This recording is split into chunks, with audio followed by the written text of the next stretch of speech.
money over fame. Gotta stay independent, I ain't tryna be no slave. Ain't nothing like your own way and start on my own wave. Ain't nothing like. It's like, wow, bro. Wow, this video was 8 years ago, but wow. Because we saw this in the documents. We saw this in the case files. We saw this in the case study. We saw this in the case study. Right, let's check it out. Greetings, and welcome to Indeed's Moments in Indigenous Education, which focuses on another woman who looked like somebody that could be in my family. That's crazy. Please join us for Tony skin, copper color. Today's topic: Indian slavery laws.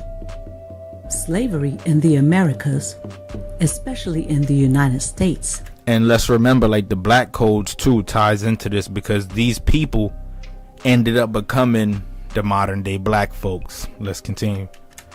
Is a highly toxic subject in which history has not been very kind.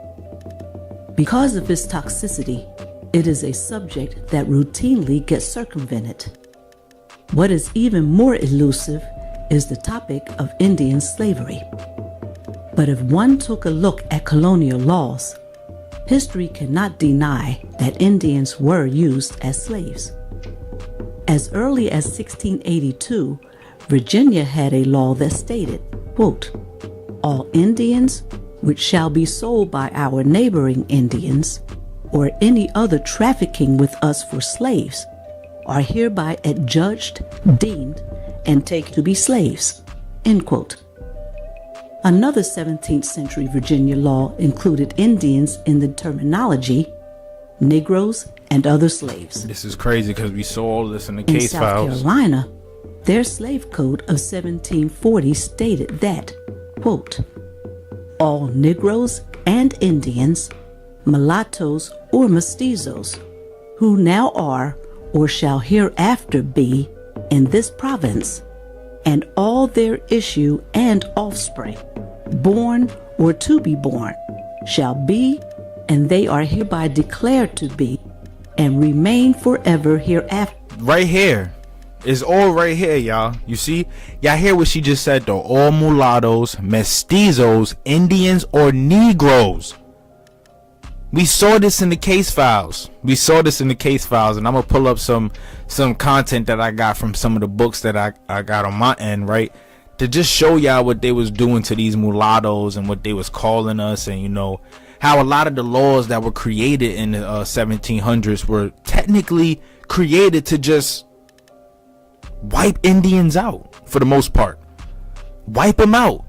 Get them off the land. Do whatever we got to do to alter their reality. Alter their reality. Even if it means changing some of the skin colors.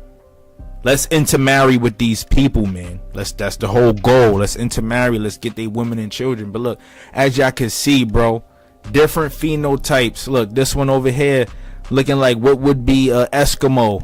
And then we got the, you know, the beard on the one right here, the chunky face, some real Negroid looking features. A lot of them have some type of Mongoloid looking features, but not all American Aboriginals had Mongoloid phenotypes, man. A lot of them was Negroids, bro, or Austrioids, stuff like that. Like, but as you can see, just multiple different types, bro.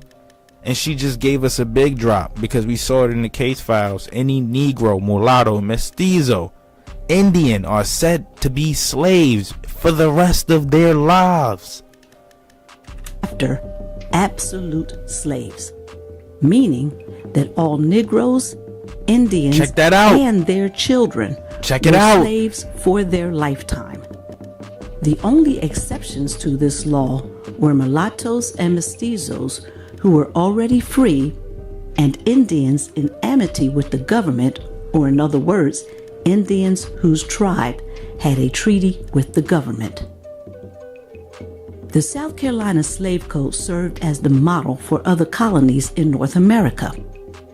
In 1770, Georgia adopted the South Carolina Slave Code, and then Florida adopted the Georgia Code. All of the colonies' early slave codes were basically congruent, which is clear evidence that Indians were used as slaves in all of the founding colonies. In all of the founding colonies. You have just finished watching Indeed's Moments in Indigenous History. Please join us next time. Peace. Let's go, Auntie. Auntie just gave y'all some fire. And we saw that in the case files, but just to refresh y'all memory, right? Big drop. And I want y'all to understand something, right? I want y'all to understand something. This is not to like take a shot at people who choose to believe in the Christian faith, right? This is mainly to just show you guys how they use the same methods that we walk with an S on our chest with today to enslave our ancestors and the people that we truly come from, right? That we truly come from. They said their goal was to Christianize them, to turn them into passable Englishmen. But if that didn't work, we're gonna enslave them. That's it. That's the only other way. Got another part for y'all. What this one say? Right, so it says, oh, here we go, big drop. Having found one reason for enslaving Indians, the Virginia government did not take long to widen the basis for Indian slavery.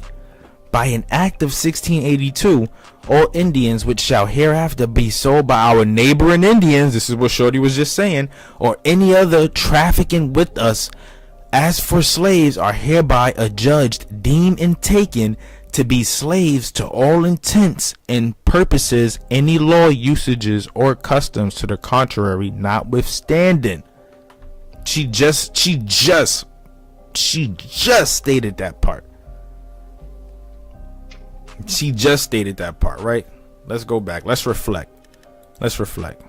Are hereby adjudged or be sold by our neighboring Indian. Hold up. All Indians which shall be sold by our neighboring Indians or any other trafficking with us for slaves are hereby adjudged, deemed, and taken to be slaves. End quote.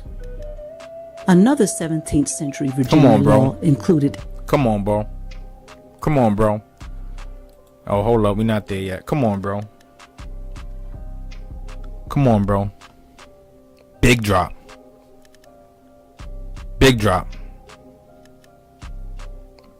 You see, she said it herself.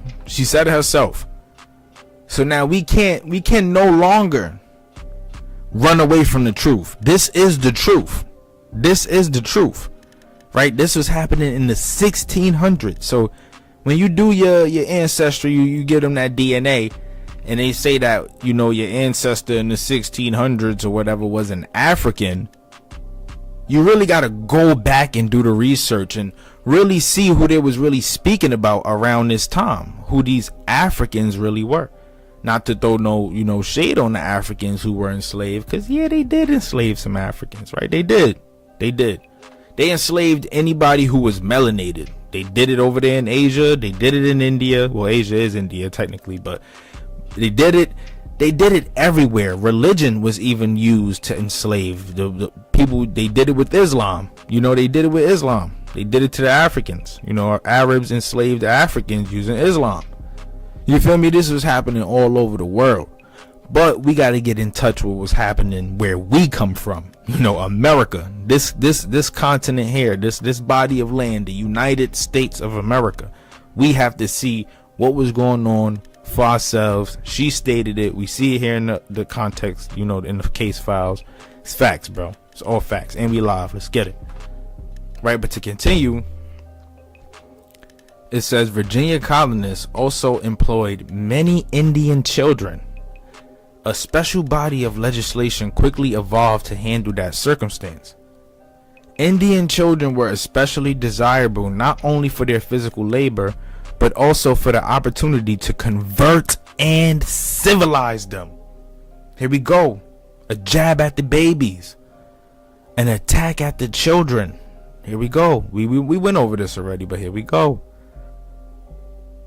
Both religiously and culturally, Indian children were more easily transformed into passable Englishmen than adults. So here we go. We got a lot of Indian kids picking up these English surnames, these last names, but then 50 years later, 150 years later, you wouldn't know, because by that time done hit, they have already called you a black mulatto, and then a quadroon, a octroon, a black Negro mulatto by 1910. By 1930, you're a Negro, and then an Indian is an entirely different class. You feel what I'm saying? All of these different classes, like over time, at one point, they was all the same thing. They talking about the 1600s here, 1790. A slave is a slave.